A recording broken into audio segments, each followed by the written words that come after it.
The Lion and the Goat Story.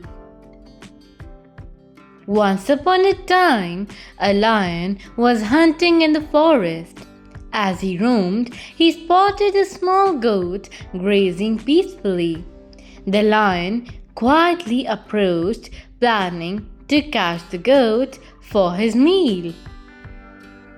However, the goat saw the lion coming and spoke calmly. "Oh, mighty lion, if you eat me now, you will only satisfy your hunger for a moment.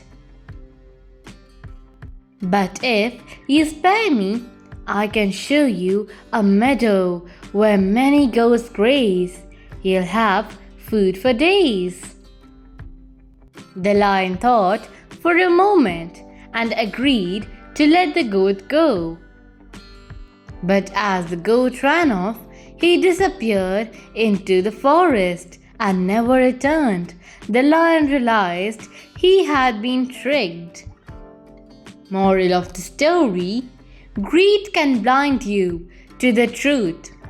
Be content with what you have. Thank you. Please like, subscribe, and get notified.